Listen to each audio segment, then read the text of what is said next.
첫 시간은 다 함께 수행하는 시간입니다.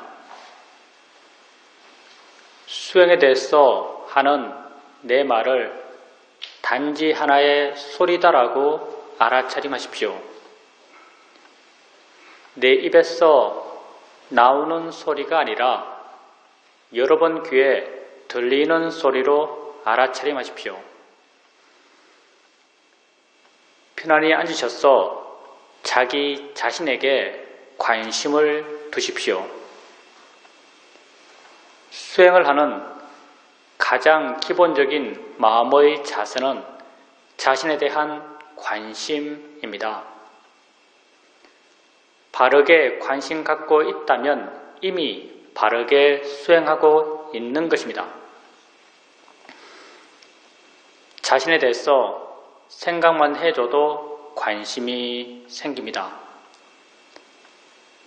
자신이 무엇을 하고 있다라고 알아만 줘도 관심이 생깁니다. 뭐가 일어나고 있지? 이렇게 자신에 대해서 질문을 해줘도 관심이 생깁니다. 내가 내 자신에게 관심을 두게 되면 자연스럽게 알아지는 것들이 있습니다.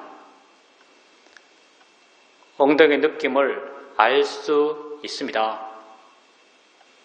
손의 느낌을 알 수 있습니다. 옷과 피부가 닿은 느낌을 알 수 있습니다. 소리 들림을 알 수 있습니다. 생각이 일어나면 생각이 일어났다는 것을 알 수 있습니다. 이렇게 알 수 있는 것들을 알아가시면 됩니다. 이것이 우리가 하는 알아차림 명상입니다. 그럼 왜 우리는 이런 것들을 알아가야 할까요? 수행은 나 자신을 이해하기 위해서 하는 것입니다. 나는 어떤 존재일까요? 지금 자신을 한번 바라봐 보십시오.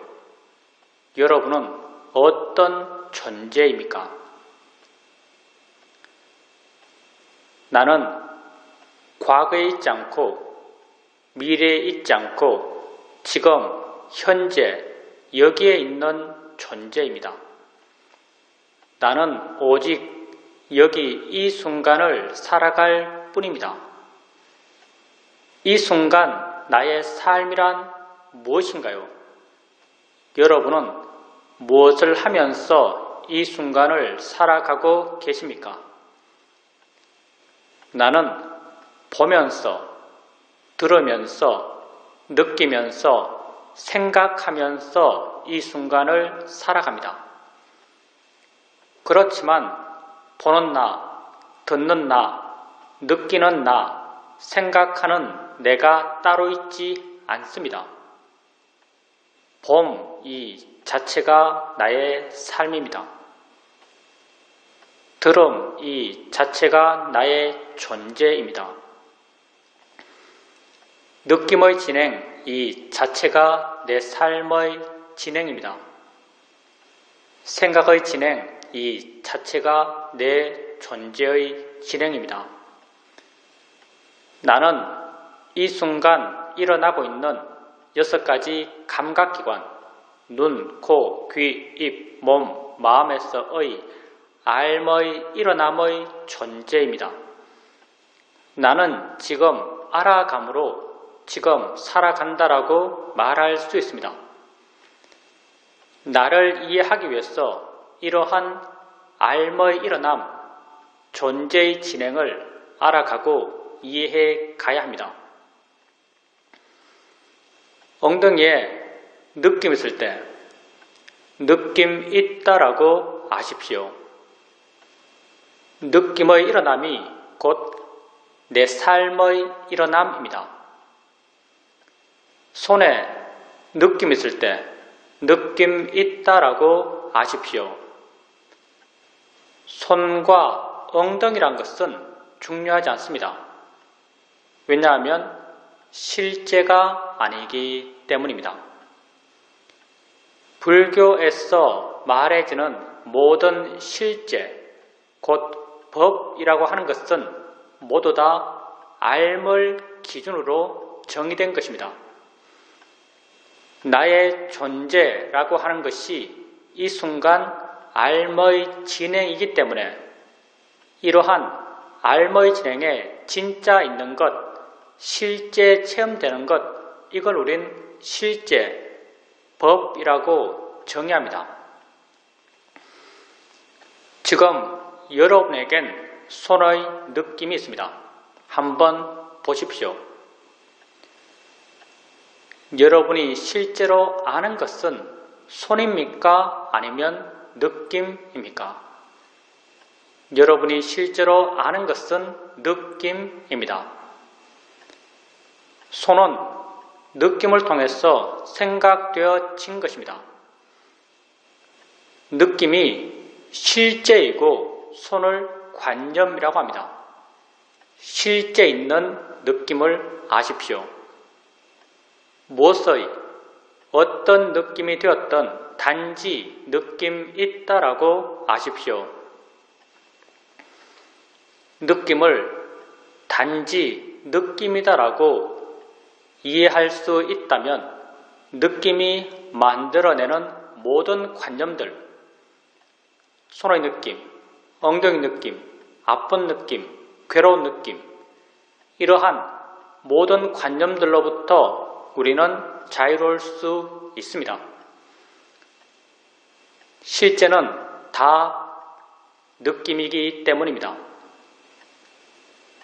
소리 있을 때 소리 있다라고 아십시오.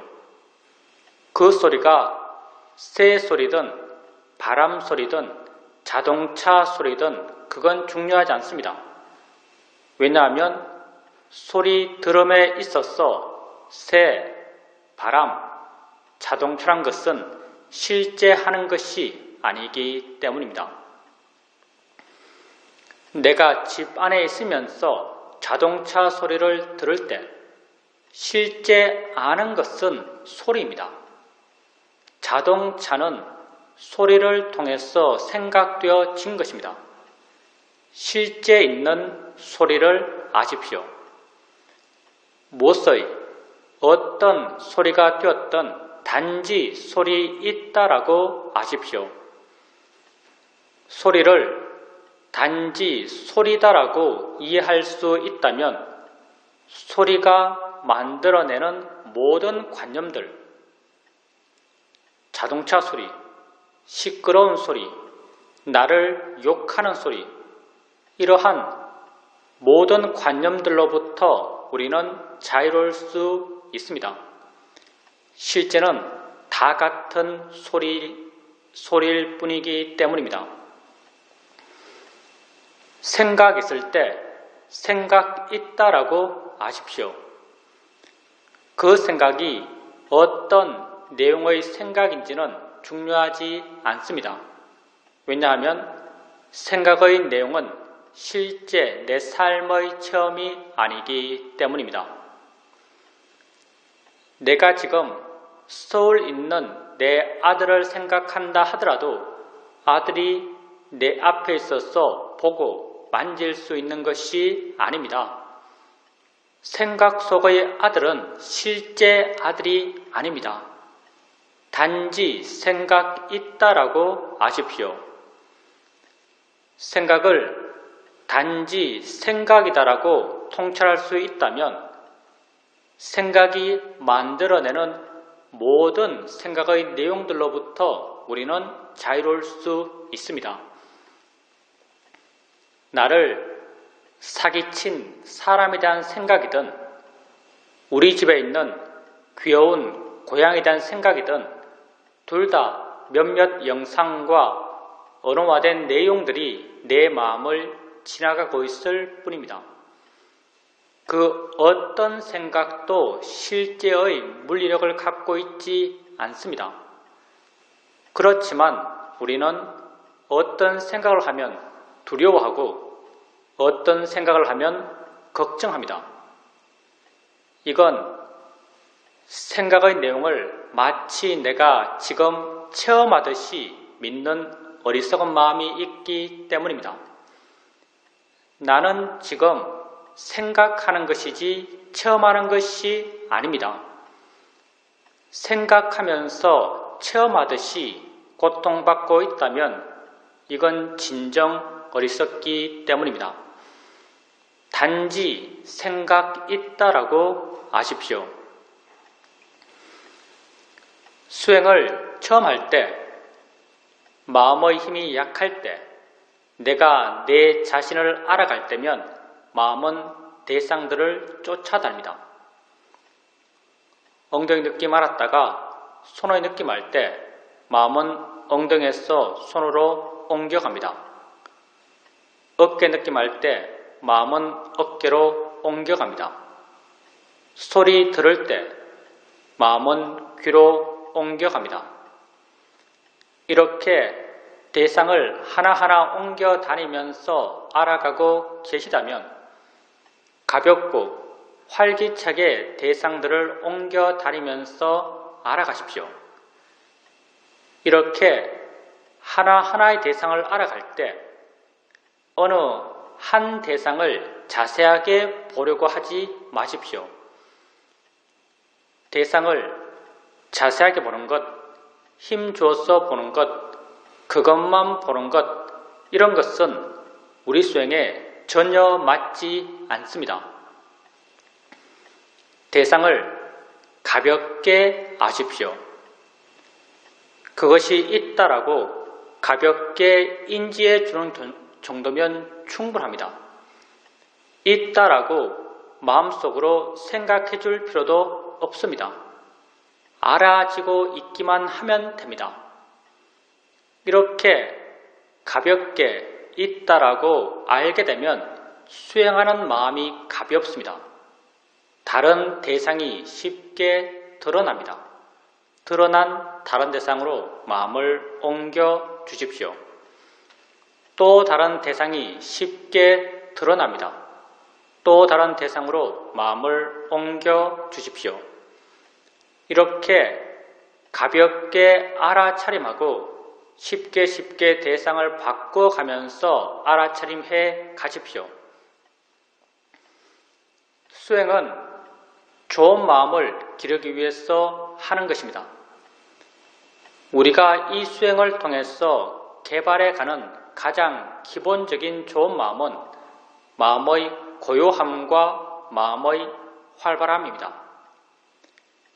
대상을 가볍게 알아차림할 때 마음은 대상까지 가지 않고 대상으로부터 멀어져서 덜 자극받고 덜 동요합니다.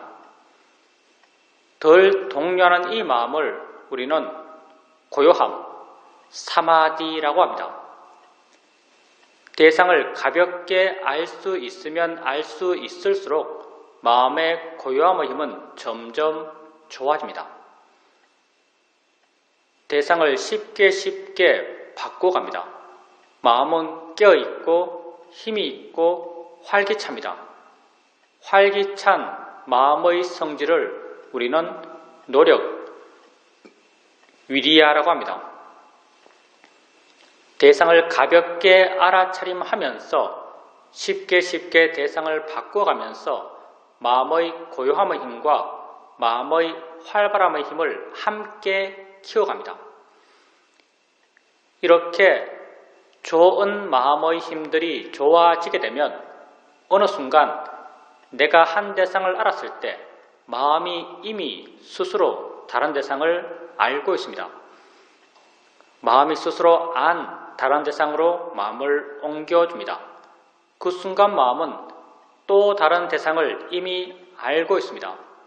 또 다른 대상으로 마음을 옮겨줍니다. 이렇게 마음이 스스로 안 대상으로 사후적으로 수동적으로 옮겨가며 있다라고 압니다. 수동적 알아차림이 점점 자연스러워지고 점점 부드러워지고 점점 빨라져 갑니다.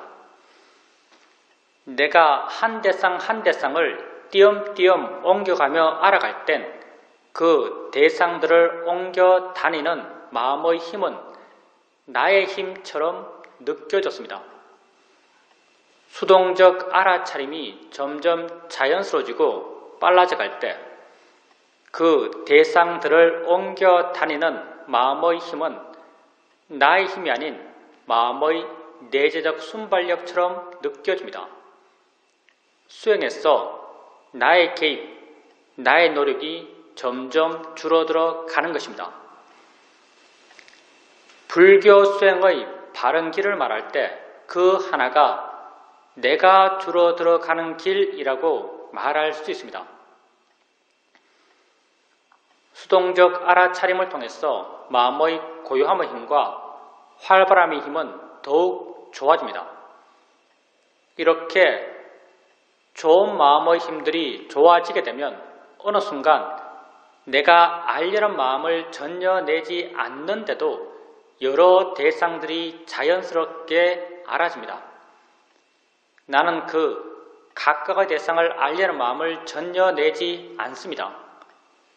각각의 대상들은 자신들의 고유한 성질대로 알아지고 있고 각각의 대상들과 함께 일어나는 각각의 마음들은 또한 자신들의 고유한 성질대로 알고 있습니다.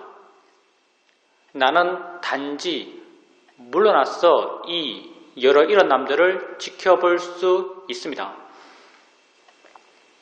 우리가 알려는 마음을 전혀 내지 않는데도 여러 대상들을 알 수 있는 것은 너무나 자연스러운 것입니다.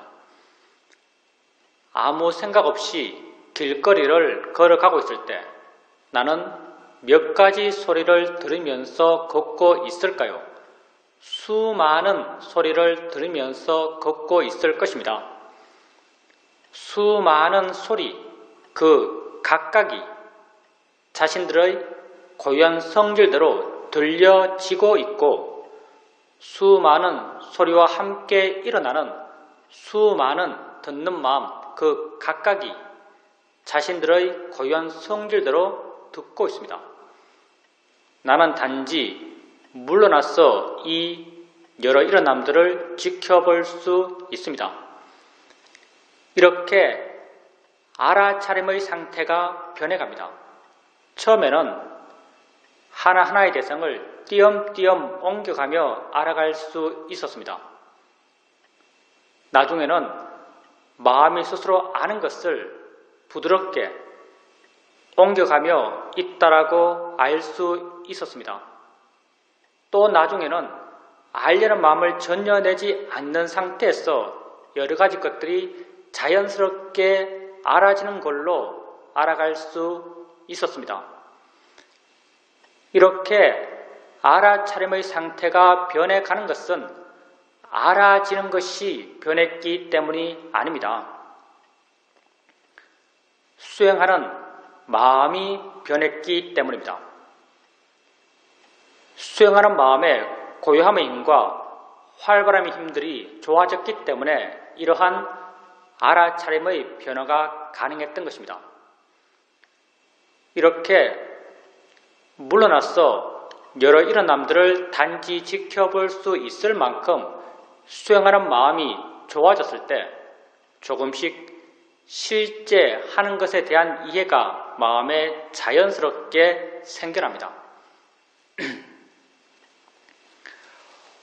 우리의 수행의 상태는 우리의 마음의 상태에 따라서 잘 된다라고 느껴지기도 하고 안 된다라고 느껴지기도 합니다. 주로 좌선할 때 마음은 쉽게 둔해지고 멍해지고 알아지는 것이 없다라고 여겨집니다. 이건 마음의 활발함이 약해졌기 때문입니다. 이럴 땐 질문을 통해서 마음의 활발함을 깨워주십시오. 뭐가 일어나고 있지? 라고 한번 물어보십시오. 순간 마음이 좀 넓어진 듯 느껴지고 밝아진 듯 느껴지면서 알지 못했던 뭔가가 드러날 것입니다. 이렇게 드러나는 것을 알아가면서 수행해 가십시오. 질문을 해도 마음이 깨어나지 않는다면 일어나서 걸으십시오. 자신에게 관심을 갖고 보통의 속도로 걸어가십시오. 걷게 되면 몸이 활발해지고 몸이 활발해지면 마음 또한 활발해집니다. 걸을 때 마음이 활발하기 때문에 알 수 있는 것들이 쉽게 드러납니다. 이렇게 드러나는 알 수 있는 것들을 알아가면서 수행해 가십시오. 우리 수행에서 앉아서 하는 수행과 걸으면서 하는 수행의 수행적 비중은 50대 50입니다. 어떤 땐 마음이 아주 활기찹니다. 이 대상, 저 대상을 활기차게 알아가고 있습니다. 이렇게 마음이 활기차게 대상들을 알아가고 있을 때 가끔 한 번씩 알겠다는 생각을 멈추어 보십시오. 가만히 한번 있어 보십시오. 내가 알겠다는 생각을 멈춰도 알미 멈춰지지 않는다라는 것을 발견하실 것입니다. 내가 알려 하지 않아도 마음은 여전히 알고 있습니다. 왜 그럴까요? 내가 알아왔던 것이 아니기 때문입니다. 원래 마음이 조건되어서 스스로 알아왔던 것이기 때문에 내가 알려 하지 않아도 알면 멈춰지질 않습니다. 내가 알려 하지 않는데도 알아질 땐 하나의 대상만이 알아지는 것이 아니라 여러 대상들이 자연스럽게 알아집니다. 나는 단지 물러나서 이 여러 일어남들을 지켜볼 수 있습니다. 이렇게 물러나서 여러 일어남들을 지켜볼 수 있고 마음의 힘이 좀 좋다라고 여겨질 때 알아지는 것을 알면서 스스로 아는가라고 한번 물어보십시오. 마음의 힘이 좋을 때 알아지는 것을 알면서 아는가라고 묻게 되면 안다는 것이 마음에 이해됩니다. 아는군 이란 내적 수긍의 느낌이 생겨납니다. 안다고 알면 마음을 아는 것입니다. 마음은 어느 곳에 고정적으로 있어서 있다고 말하지 않습니다. 마음은 작용하기 때문에 있다고 말하고 일어나기 때문에 있다고 말합니다. 마음을 안다는 것은 그렇게 작용한다라고 이해하는 것입니다. 작용 그 자체가 마음입니다. 작용한다라고 이해하면 마음을 이해한 것입니다. 아는가라고 물었을 때 아는군 이란 내적 수긍이 생겨난다면 마음의 아는 작용을 이해한 것입니다. 이 마음의 아는 작용을 우리는 아는 마음이라고 이름 붙이고 있습니다. 이 마음의 이름이 비록 아는 마음이지만 이 마음은 대상이 무엇인지, 대상의 가치가 어떤지, 대상의 이름이 무엇인지를 아는 마음은 아닙니다. 이 마음은 단지 대상과 함께 있는 마음이고 단지 대상에 의지해 존재하는 마음입니다. 소리 들을 때 내가 알고 있는 이 소리 혼자 존재하는 것이 아니라 소리와 더불어 함께 있는 다른 무엇이 있다라고 이해된다면 이건 소리 아는 마음을 이해한 것입니다. 느낌할 때 내가 알고 있는 이 느낌 혼자 존재하는 것이 아니라 느낌에 의지해 존재하는 다른 무엇이 있다라고 이해된다면 이건 느낌, 아는 마음을 이해한 것입니다. 아는 마음은 우리가 세상을 살아오면서 알아왔던 많은 것들과 그 기본적 성질이 전혀 다릅니다. 우리는 세상에서 많은 것을 알면서 살아왔습니다. 세상에서 우리가 알아왔던 것들은 모두 다 어떤 모양으로, 색깔로, 위치로, 크기로, 리듬으로, 내용으로 우리에게 알아졌습니다. 우리가 세상에서 안 이런 위치, 모양, 색깔, 크기, 리듬, 내용들은 모두 다 관념입니다. 관념이라고 하는 것은 알의, 진행의 존재인 내게 진짜 있는 것들이 아닌 것입니다. 내 마음으로 해석해서 만들어낸 것들입니다. 우리는 세상 속에서 오직 관념만을 알면서 살아왔습니다. 그리고 이런 관념들을 내 밖의 진짜라고 믿었습니다. 진짜라고 믿었기 때문에 어떤 것에 대해서는 조음의 가치를 부여하며 욕심내었고 어떤 것에 대해서는 나쁨의 가치를 부여하며 화를 냈습니다. 그렇게 욕심과 화 가운데서 나는 고통받아 왔습니다. 아는 마음은 관념이 아닙니다.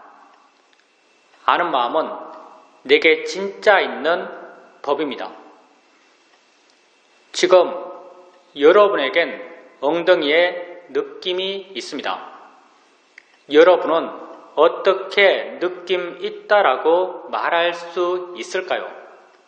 그 느낌을 알기 때문입니다. 분명 느낌 아는 무엇이 있습니다. 근데 이 무엇은 어디에 있나요? 얼마나 큰가요? 어떤 색깔인가요? 어떤 모양인가요? 어떤 내용인가요? 우리는 말할 수 없습니다. 그럼 없나요? 없지 않습니다. 분명히 존재하지만 그 성질과 작용이 분명하지만 그걸 관념적으로 묘사할 수 없는 것, 그걸 우린 실제, 법, 파라마타라고 합니다. 아는 마음은 실제하는 법입니다. 아는 마음을 알아가면서 우리는 관념을 대상으로 했던 수행에서 내게 진짜 있는 것을 대상으로 수행해 가게 됩니다. 안다고 알아지면 자주자주 물으십시오. 아는가 묻고 안다는 걸 확인하고 아는가 묻고 안다는 걸 확인해 가십시오. 조금씩 어떻게 아는 마음을 알아차림해야 하는지, 어떻게 마음의 관심을 기울여야 하는지를 마음 스스로가 이해해 갈 것입니다. 그리고 나중에는 아는가라고 묻지 않더라도 안다는 것을 이해해 갈 수 있습니다. 이렇게 되었을 때 단절 없이 중단 없이 아는 마음을 이어지게 알아차림해 갈 수 있습니다. 아는 마음을 지속적으로 알아차림해 가게 되면 안다는 것에 대한 이해가 마음에 자연스럽게 저절로 생겨납니다. 안다는 것이 무엇인지, 일어난다는 것이 무엇인지, 작용한다는 것이 무엇인지에 대한 이해가 마음에 자연스럽게 저절로 생겨납니다. 이렇게 내게 진짜 있는 것에 대해서 생겨난 지혜를 우리는 통찰지라고 부릅니다. 통찰의 지는 내가 세상에서 뭔가를 이해할 때 생겨났던 이해의 일어남과 그 일어남의 패턴이 전혀 다릅니다.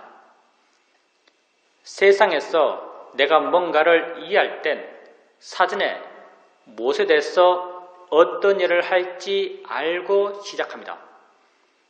이해하기 위해서 노력할 수 있고 사유하며 어떤 결론에 도달해서 이해했다라고 스스로 믿습니다. 통찰의 지혜는 전혀 이렇게 생기지 않습니다. 무엇에 대해서 어떤 일을 할지 모릅니다.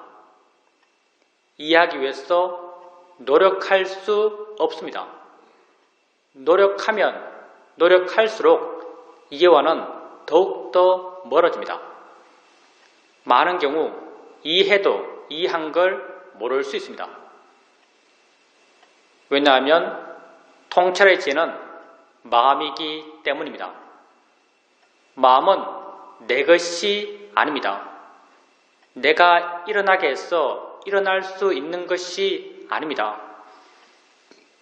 마음은 자신이 일어날 수 있는 조건이 갖춰지면 스스로 생겨나서 자기 할 일을 스스로 해나가는 법입니다.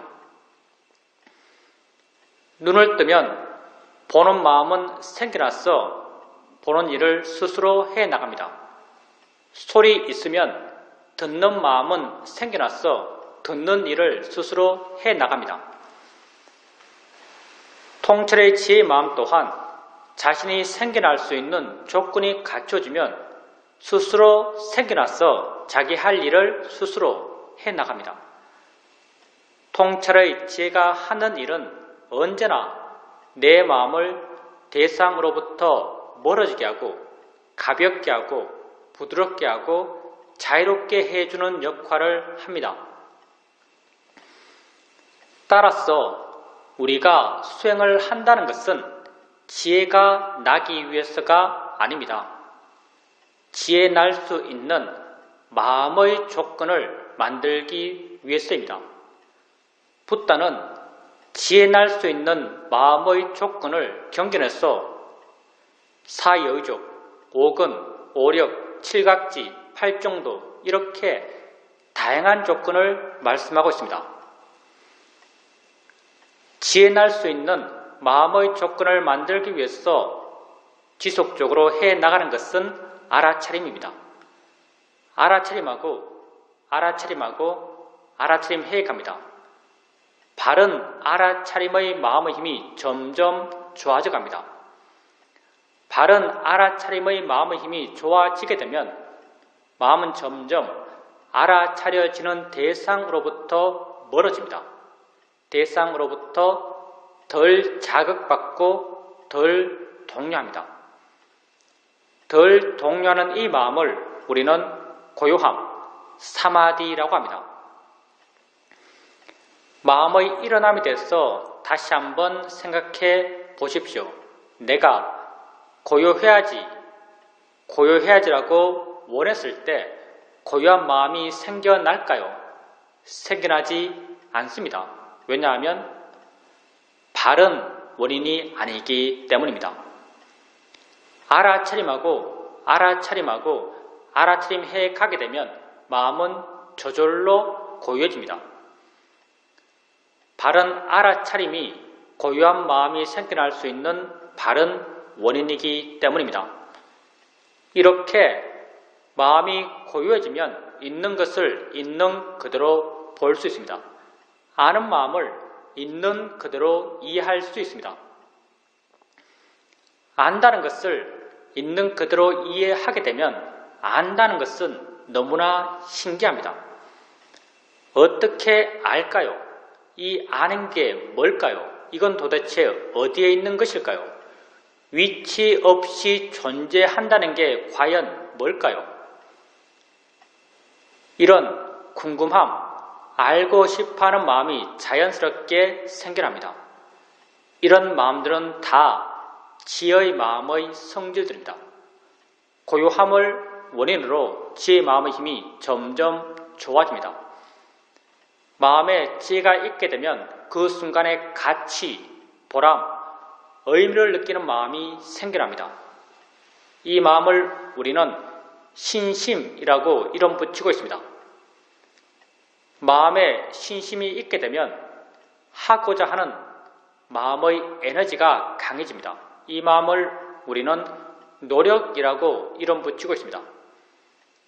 노력의 마음의 힘이 좋아지면 알아차림하고자 하는 마음의 힘 또한 함께 좋아져 갑니다.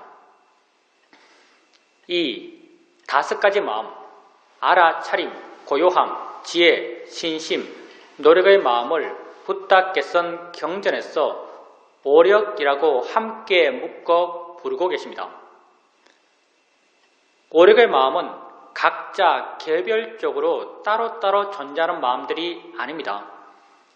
모두 다 원인과 결과의 관계로 서로서로 묶여있는 마음들입니다. 이 5가지 마음 가운데 내가 주도적으로 일으켜 갈 수 있는 마음은 알아차림 뿐입니다. 그래서 우리 수행을 알아차림 명상, 사티파타나라고 부릅니다. 알아차림하고 알아차림 해액하게 되면 마음의 내적 원인과 결과의 관계를 따라서 고요함, 지혜, 신심, 노력의 마음의 힘들이 다 함께 좋아져 갑니다. 이런 오력이 다 함께 좋아져서 서로 균형을 이루어갈 때 그 좋은 마음의 균형을 조건으로 통찰해지는 스스로 생겨나서 자기 할 일을 스스로 해나갑니다. 내가 오력의 균형을 맞출 수 없습니다. 왜냐하면 오력의 균형 속엔 나라고 하는 것이 없기 때문입니다. 오직 과정의 진행만이 있습니다. 원인과 결과의 이어짐만이 있습니다. 그래서 나는 지혜 나도록 노력할 수 없습니다. 노력하는 순간 이미 균형은 무너진 것입니다. 내가 주되게 아는 마음을 알아간다 하더라도 어떨 땐 자연스럽게 보는 마음을 알아가고 어떨 땐 자연스럽게 생각을 알아갑니다. 따라서 난 무엇에 대해서 어떤 이해가 생길지도 모릅니다. 가끔은 오력이 아주 힘있게 균형을 이룰 때가 있습니다.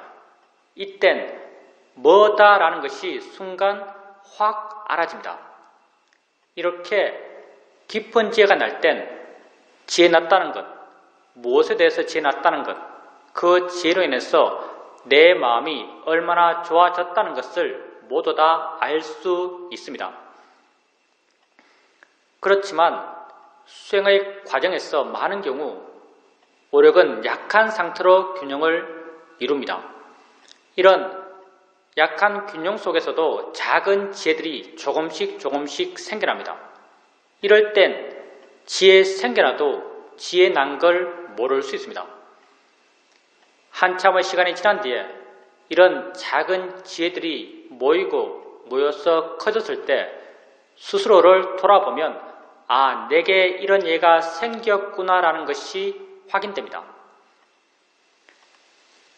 지혜 난 게 내게 알아지든 알아지지 않든 우리 모두의 마음의 조건이 그러하기 때문에 알아지는 것을 지속적으로 바르게 알아차림해 가게 되면 그것에 대한 지혜는 반드시 생겨납니다. 아는 마음을 지속적으로 알아가게 되면 안다는 것에 대한 이해는 반드시 생겨납니다.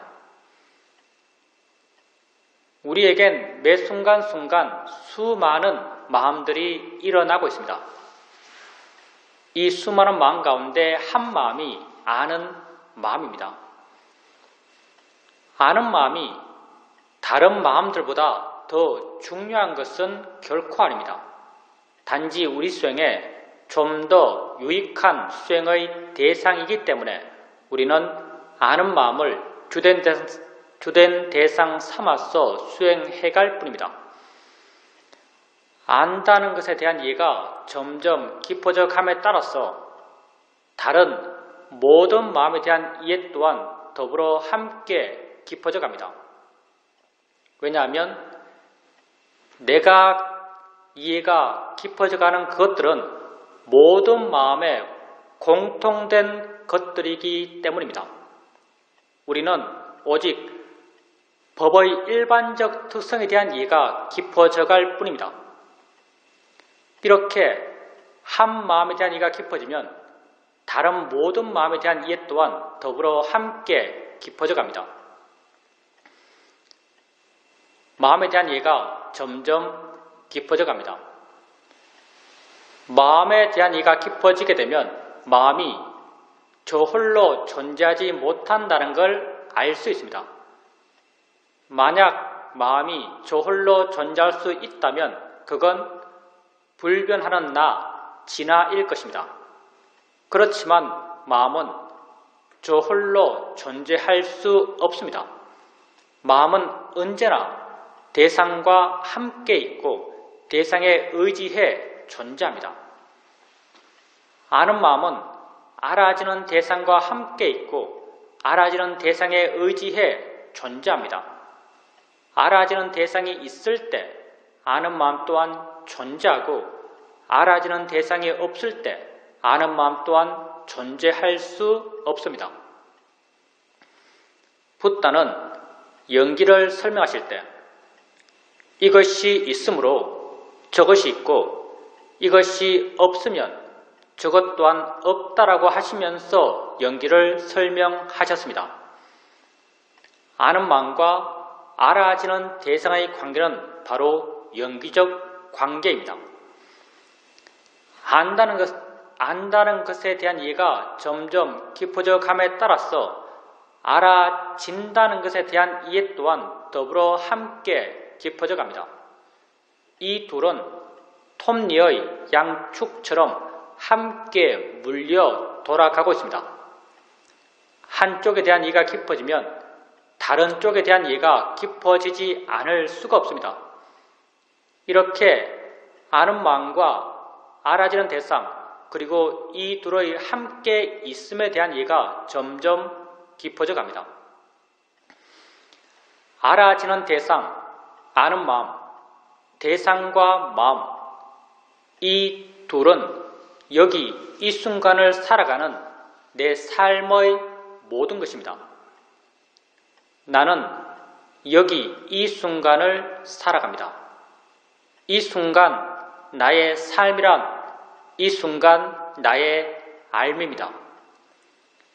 이러한 삶은 눈, 코, 귀, 입, 몸, 마음 6가지 감각기관에서 지금 일어나고 있습니다. 이 6가지 감각기관에서의 모든 삶의 일어남은 다 대상과 마음의 함께 일어남입니다. 보면서 나는 여기 이 순간을 살아갑니다. 봄의 일어남은 무엇 하나가 있어서 가능한 것이 아닙니다. 보여지는 대상이 있고 보는 마음이 있어서 이 둘이 연기적으로 함께 어울려 일어나며 봄이 가능합니다. 대상과 마음의 함께 일어남입니다. 들으면서 나는 여기 이 순간을 살아갑니다.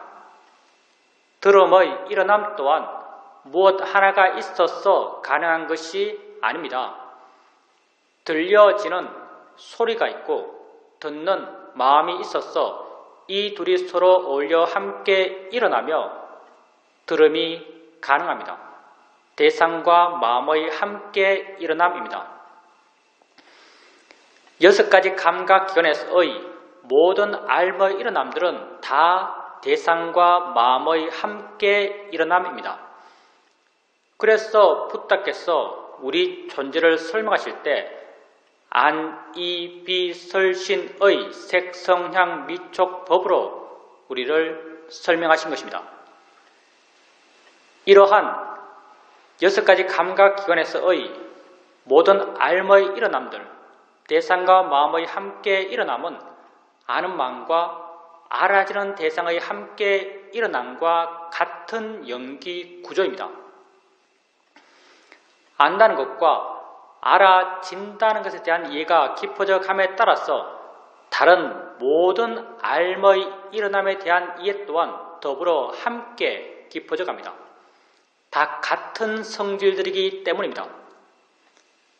이렇게 나는 6가지 감각기관에서의 삶의 일어남으로 현재를 살아가는 나 자신에 대한 이해를 점점 더 깊이 해 나가게 됩니다.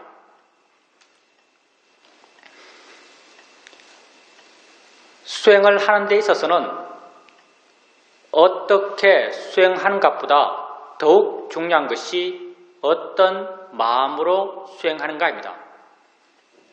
바른 마음으로 수행하는 것이 가장 중요합니다. 모든 마음은 대상을 갖습니다. 바른 마음 또한 대상에 대한 바른 마음입니다. 수행에서 대상이란 곧 나 자신이고 나랑 곧 이 순간 일어나고 있는 6가지 감각기관에서의 알머의 일어남입니다.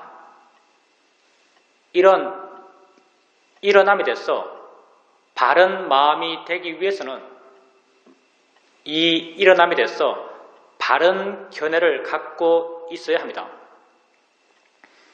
붓다는 우리가 우리 자신에 대해서 가져야 할 바른 견해로 무상, 고, 무아를 말씀하십니다. 우리는 붓다가 제시하신 이 3가지 바른 견해 가운데 무아적 시각을 중심으로 수행해 가고자 합니다. 무아라는 말이 너무나 함축적이고 많은 오해의 가능성을 갖고 있기 때문에 우리는 무아라는 말 대신 자연의 이치다란 말을 사용합니다. 자연의 이치란 말은 무아라는 말의 내적 의미입니다. 일어나는 모든 것은 자연의 이치입니다. 조건 따라 일어난 것입니다. 일어날 수밖에 없었기 때문에 일어난 것입니다. 무아적 현상입니다. 내가 한 것이 아닙니다. 바닥에 손을 대면 느낌이 일어납니다. 느끼지 않겠다라고 하더라도 느끼지 않을 수가 없습니다. 누가 느낄까요? 느끼는 마음이 느낍니다. 닿기 전에 느끼는 마음은 있었을까요? 닿기 전에 느끼는 마음은 없었습니다. 닿는 순간 그 다음을 조건으로 느끼는 마음은 스스로 생겨나서 자기 할 일인 느끼는 작용을 스스로 해나갑니다. 나는 이러한 느낌의 일어남과 느낌의 진행을 통제할 수 없습니다. 느낌의 일어남은 자연의 이치로 일어난 것입니다. 느낌을 알아갈 때 자연의 이치 달한 바른 견해가 수행하는 마음에 있어야 합니다. 눈을 뜨면 봅니다. 보지 않을 수가 없습니다. 소리 있으면 듣습니다. 듣지 않을 수 없습니다. 우리는 내가 듣기 싫은 소리도 들어야 합니다. 왜냐하면 내가 듣는 것이 아니기 때문입니다. 자연의 이치로 일어난 것입니다. 냄새 나는 것 코 가까이 오면 냄새 납니다. 입에 맛나는 것 넣으면 맛이 납니다. 모를 수가 없습니다. 자연의 이치로 일어난 것입니다. 생각할 것이 있으면 마음은 생각합니다. 생각하지 말아야지라고 해서 생각하지 않을 수 있을까요? 우린 살아오면서 이런 경우를 종종 만납니다. 어떤 사람에게 아주 강하게 화가 났습니다. 돌아서서 홀로 되었는데도 여전히 그 사람 생각하며 화내며 괴로워하고 있습니다. 이때 우린 종종 이런 판단을 합니다.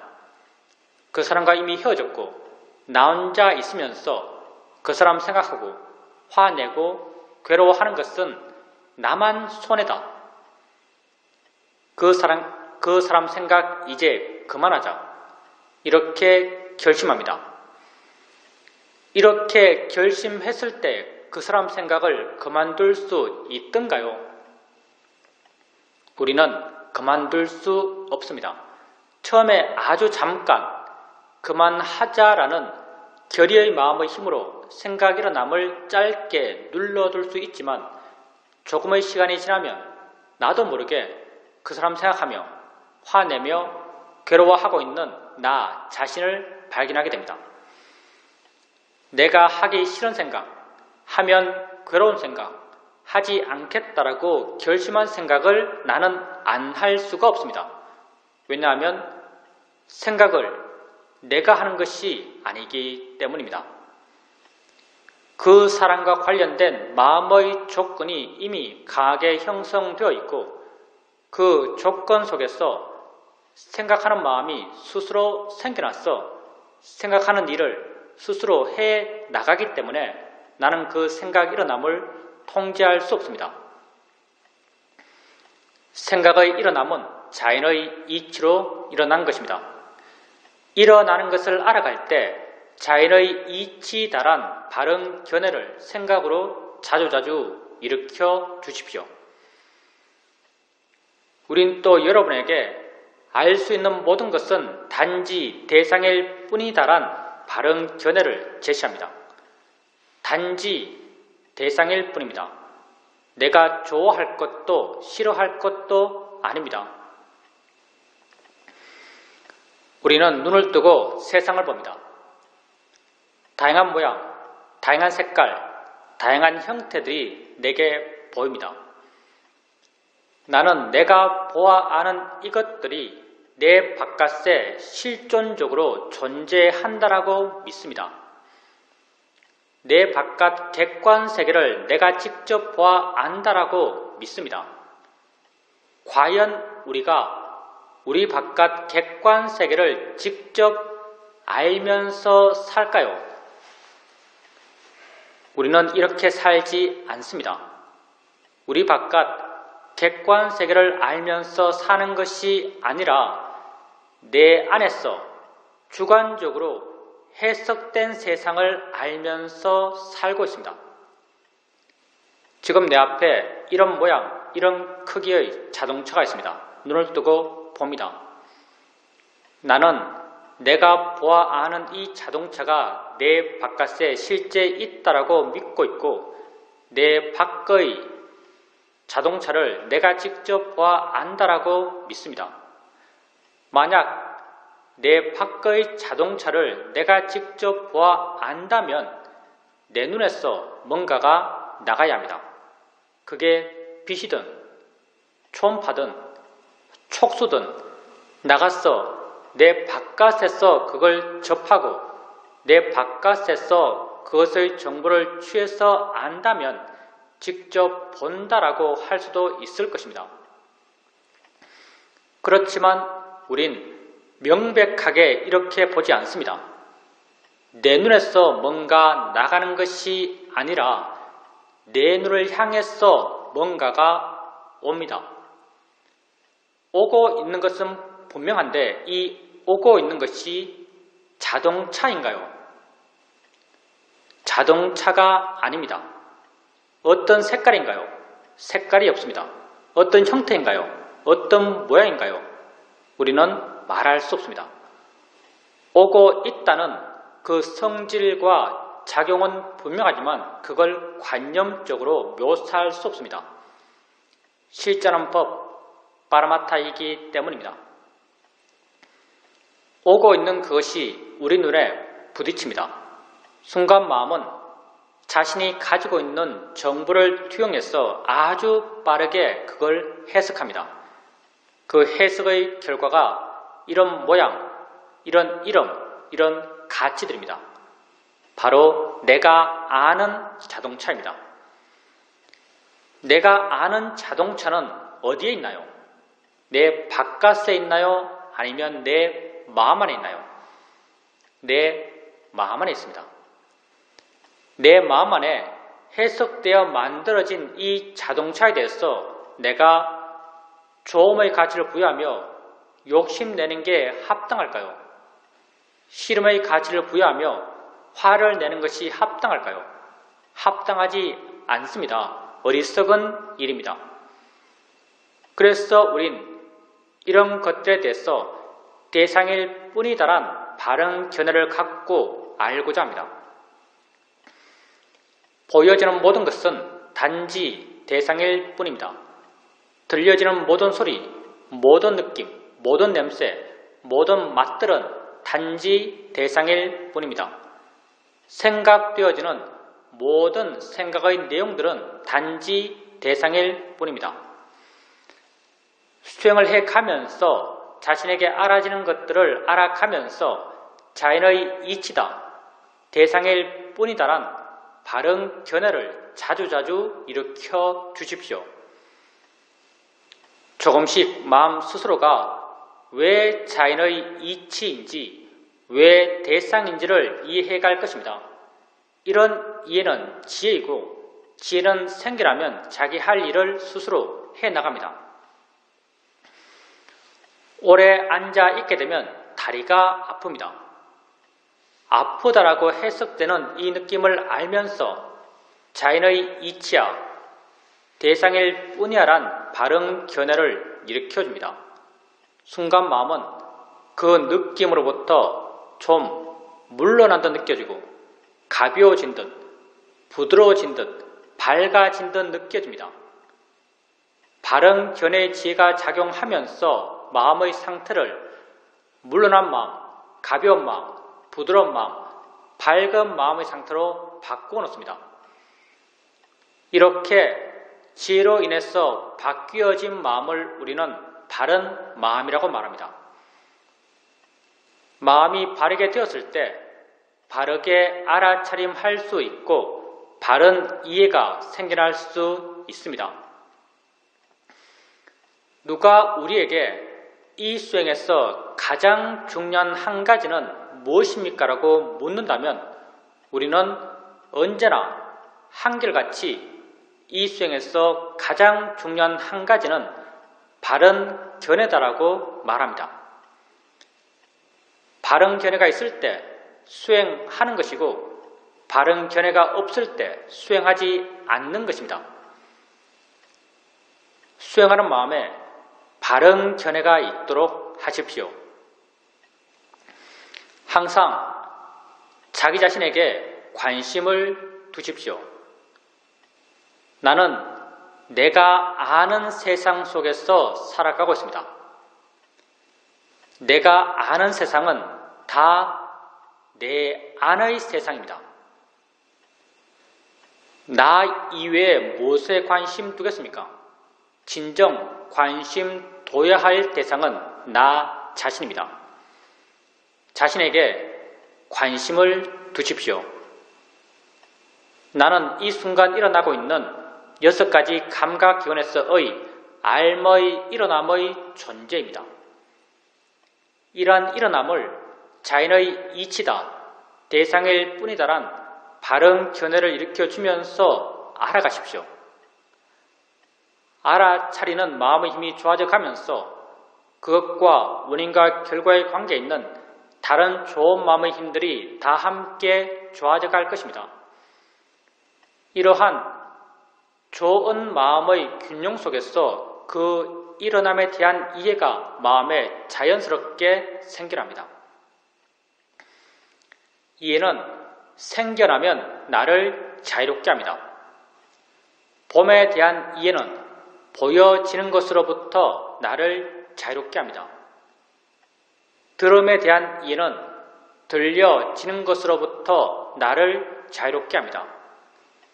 생각에 대한 이해는 생각되어지는 것으로부터 나를 자유롭게 합니다. 지혜가 여러분을 자유롭게 해갈 것입니다. 자신에게 관심을 갖고 바른 견해를 일으켜주면서 자신에게 일어나는 것들을 알아가십시오.